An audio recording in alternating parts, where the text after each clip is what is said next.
Please subscribe to our channel, Pacific Front Untold, and be sure to leave a comment after watching a video.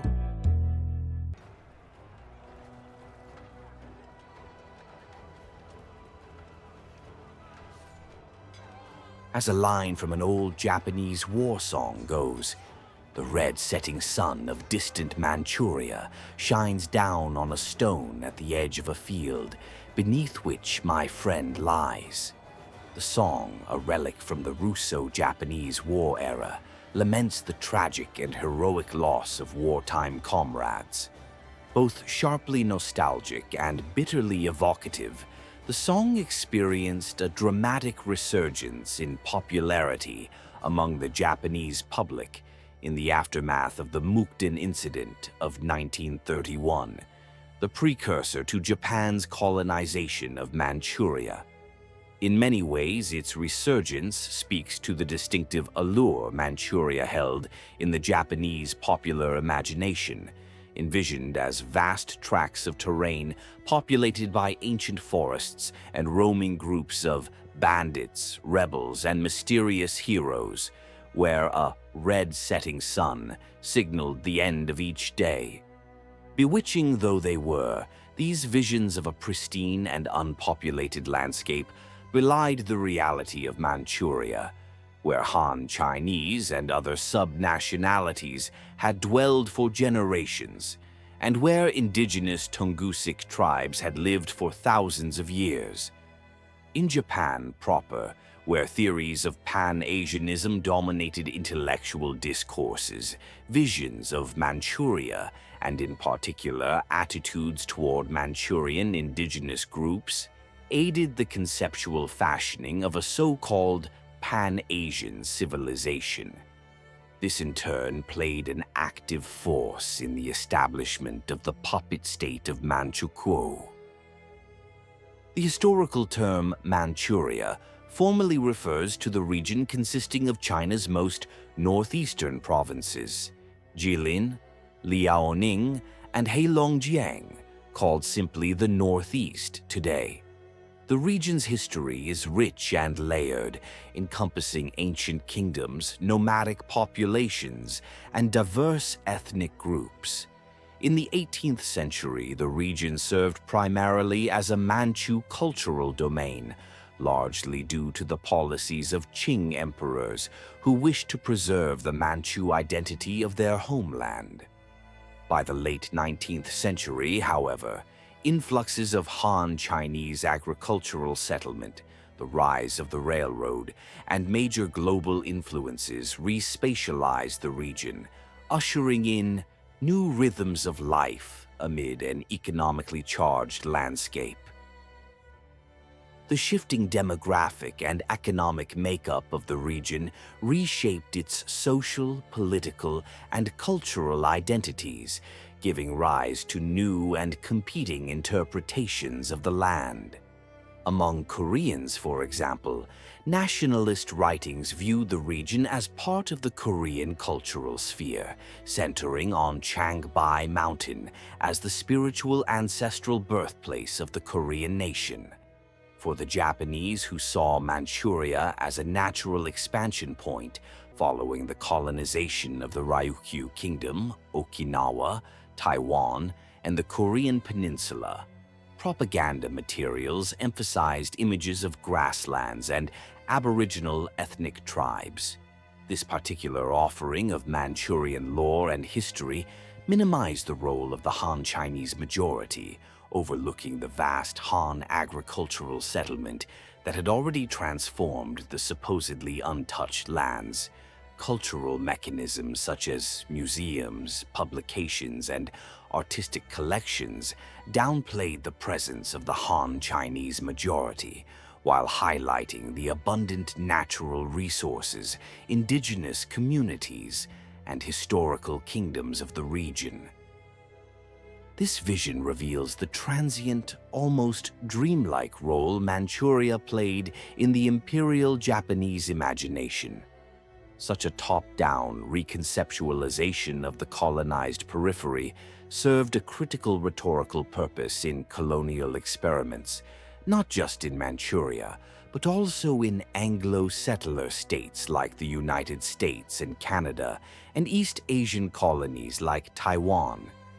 Colonial powers reinterpret the periphery's cultural, racial, or physical characteristics to serve their own missions and ideologies, often depicting land as uninhabited or sparsely populated by indigenous peoples. In the case of the Manchurian project, the view of a wide, untapped land inhabited by noble indigenous tribes fueled the Japanese visions of racial harmony. This manifested in policies that aim to isolate and return indigenous groups back to their perceived traditional ways and reverse the pervasive process of sinicization among minorities in a bid to maintain their perceived cultural purity under Japanese oversight. These seemingly innocuous images of Manchuria veiled far more nefarious civilizing ambitions. Having examined the spatial and symbolic depictions of Manchuria, we now turn to how these representations were made materially consequential through ethnographic practice and scholarly legitimization. These efforts serve to manufacture linkages between Manchurian ethnicities and the Japanese to support a pan-Asian agenda and concepts of a Japanese-led civilization.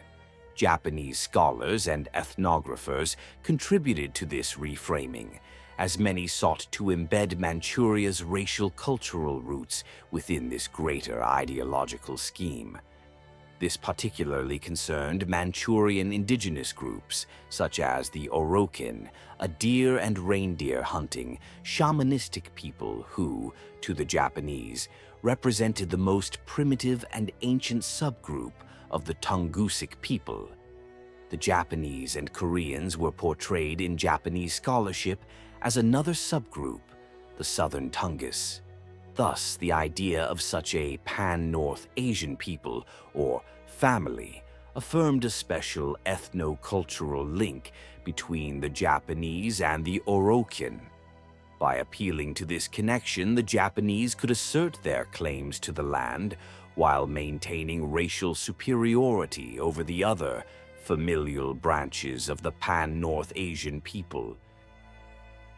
In addition, scholarship on the Oroqen often furthered the trope of the exotic or mythical colonized subject. Academic work and ethnographic studies enthusiastically portrayed the Oroqen as inhabiting an enchanted fairyland, a people whose traditional ways were in regrettable decline due to Han agricultural settlement. Ethnographers like Nagata Uzumaro documented various Oroqen cultural practices that resembled Japanese practices to further prove historical connections between the two, with a few distinguishing key differences. The Japanese, although purported to be a Tungusic people like the Oroqen, had evolved past their pure traditional state, whereas the Oroqen had been portrayed as relatively unchanged for over 2,000 years. While in many cases around the world, the framing of indigenous people as primitive or savage has justified brutal civilizing missions, the so-called primitivity, traditional nature of the Oroqen necessitated their preservation rather than their extermination, a technique historian Prasenjit Dwara calls primitive authenticity. According to Dwara, the romanticization of the indigenous represented a valued part of our lost selves to be protected and preserved. That is, the Oroqen represented a quainter, more ancient branch of lost Japanese heritage, allowing the Japanese to link the self to the primitive, even while it distanced itself in the security of civilized status. Within this conceptual framework, the Imperial Japanese were able to both appropriate the indigenous origins of the land as a shared inheritance, while still affirming the superiority of their own civilized state over the subjugated. Romanticized visions of Manchuria and its ethnic groups often masked very real exploitation of these populations on the ground. Japanese's aim to physically preserve and isolate the Oroqen and return the tribe to its ancient ways of life resulted in the fundamental restructuring and uprooting of Oroqen society, which, contrary to Japanese understandings, had already come to depend upon a degree of agriculturalization and integration with the Han Chinese. In this way, primitive authenticity seeps into every aspect of political and social life, robbing indigenous populations of their agency and self-determination and erasing native knowledge and concepts of land and space. Most importantly, it allows the colonizer to not only lay claim to alien territory, but also to fundamentally shape the very memory of land and history. By draping conquest in the language of kinship and cultural preservation, the Japanese Empire showed how easily the rhetoric of racial unity can become a veil for domination, a pattern whose echoes still reverberate in modern forms of historical revisionism.